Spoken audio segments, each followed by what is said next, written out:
morning, or depending on when you're watching this, good afternoon, good evening, or good night. My name's Ross, and as always told, out of Voice of Radio. So today we're going to take a look at the official FAQ for Paradox Rift. And I've told you this many times before, ladies and gentlemen, if you're going to play the game, you need to know the rules. Now, shout out to the lovely folks over at Pokegym for publishing this for us. And I do want to remind you, as I always do, yes, this comes from Pokegym, not Pokemon.com, but it is 100% official, real. This is the FAQ. The official FAQ is made by the rulings team and published on Pokegym.net. It is the official FAQ. These are official rulings. These are not a bunch of people who know what they're doing telling us what they think is going to happen. This is a bunch of people that really know what they're doing telling us exactly what is happening. Good. So let's start off then with Minun, who's got a rather lovely ability, Buddy Pulse. We are starting off with abilities like we tend to do. And the ability Buddy Pulse reads, if you have Plusle in play, whenever your opponent attaches an energy card from their hand to one of their Pokemon, put 2 damage counters on that Pokemon. The effect of Buddy Pulse doesn't stack. And by doesn't stack, it means if you've got multiple Minun out with a Plusle and somebody then attaches an energy, you don't get to use the ability of each of the Minun here. You only get to use the ability of one, which does make sense, otherwise it would be way too good. And that's the ruling, incidentally. What does the text on Minun's Buddy Pulse ability mean when it says it doesn't stack? When an ability says it doesn't stack, it means that if you have more than one Pokemon with that ability in play, you can only use that ability's effect once per turn. Like I said a second ago, unfortunately, it would just be way too good. It would mean that you could get, 4 of these out with a Plusle, and then your opponent attaches an energy and takes 8 damage counters. It would be hilarious, no argument there, but it would clearly be way too good. We can't have that, ladies and gentlemen. That would be silly. Now, Frostlass EX comes in as a Terra EX here with a phenomenal ability, Evanescent. If this Pokemon is in the active spot and is knocked out, flip a coin. If heads, your opponent takes 1 fewer prize card. It has to be active, annoyingly. If it's on the bench, this doesn't work. Don't need a ruling for that. It says it right on the card, which is a little bit sad because the attack isn't amazing. But you know what, ladies and gentlemen? You can still use this potentially as a single prize Pokemon. And as a single prize Pokemon, 2 energy, 140 plus 20 to one of your opponent's bench. Pretty gosh darn good. What happens if it's KO'd by poison? Well, you flip a coin, and if heads, your opponent takes 1 fewer prize card. The thing is, yes, it needs to be active, but it just says is knocked out. Now, if it had to be knocked out on your opponent's turn, poison would get around it because poison takes a KO during Pokemon checkup. That's not what it says. If it said KO'd by damage from an attack, then poison would get around it because it's not damage from an attack. But it doesn't say that. It just says knocked out with no other text whatsoever. So any way that it's knocked out at all, as long as it's active, you flip a coin and hopefully give up 1 less prize card. Now, Mousehold gets a very nice Pokemon card in this set with a very nice ability, Solidarity. If this Pokemon is in the active spot, again, it has to be in the active, and is damaged by an attack from your opponent's Pokemon, even if it's knocked out, put 3 damage counters on the attacking Pokemon for each of your Tandemaus, Mousehold, and Mousehold EX in play. Now, I love the question here, but it's clearly reaching. If my Mousehold EX with the Solidarity ability is active and damaged by an attack, and I've got a Mousehold on my bench, do I get to do 30 damage for the Mousehold, or 3 damage counters, and 3 damage counters for the Tandemaus from which it evolved? No. Unfortunately not, ladies and gentlemen. We could have seen that one coming. It's only the top evolution that counts here. So let's say you got 3 Mousehold on the bench. Well, then you would do 9 damage counters, 3 per Mousehold. You would not do 18 and also count the Tandemaus under all of them. Again, that would be broken, and that's probably why it doesn't work, honestly. Could be fun, ladies and gentlemen, but no, there is absolutely no way that was ever going to work. I'm sorry. Now, there isn't a Spaffra in the set, not, I'll be honest with you, my favourite Pokemon, but it does have an interesting ability stance. When you put this Pokemon from your hand to evolve one of your Pokemon during your turn, you may prevent all damage from and effects of attacks from your opponent's Pokemon done to this Pokemon until the end of your opponent's next turn. It basically gives you immunity from everything for a turn. It's pretty nice. What happens if it is moved to the bench, let's say using a boss's orders? Does it lose that protection? And we've talked quite a lot about going to the bench, resetting things. Is that the case here? And the answer is no, because the protection comes from an ability, not an attack, so it is not protected when it moves to the bench. And this is a very important distinction that I don't think every player is aware of, because everybody knows moving to the bench resets the effects of attacks, but I think a lot of people are also under the impression that it basically resets everything, and that's not true. Effective attacks are reset when you go to the bench. Effective abilities are not. Another way we can kind of see this in play is take Jirachi, for instance, which has got that amazing ability that can only be used once per turn. What you cannot do is go to the bench and then become active and reuse the ability, because the ability effects are not reset when you hit the bench. Only attack effects are. So with a Spaffra here, yes, you would keep that protection even if you went to the bench and came active again. Cool. And finally, in terms of abilities here, we've got ourselves a lovely Spinder. And Spinder's got the lovely ability Tangled Feet. If this Pokemon is confused and is damaged by an attack, flip a coin. If heads, prevent that damage. Well, what if my Spinder is confused and I attack, but flip tails for the confused effect? Do I then flip again for its Tangled Feet ability to try to prevent that damage? No. Because when you flip tails for confusion, you're not taking damage from an attack, you're placing damage counters as an effect of your confusion. That is not the same thing, ladies and gentlemen. That is not the same thing at all.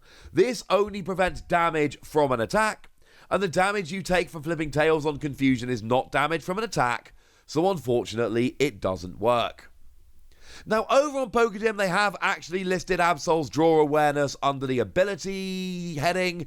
It is very much an attack. Well, you can see from the card on the screen, it is very much an attack. But what does that attack actually do? Well, Draw Awareness is, for a single colorless energy, a very useful attack. You may discard any number of cards from your hand until you have 4 or fewer. Draw cards until you have 5 in your hand. And this is all to do with whether people can try and game it a little bit. So, if I've got 4 or fewer cards in my hand, can I choose to discard 0 and then draw until I've got 5 cards in my hand? The answer is yes, you absolutely can.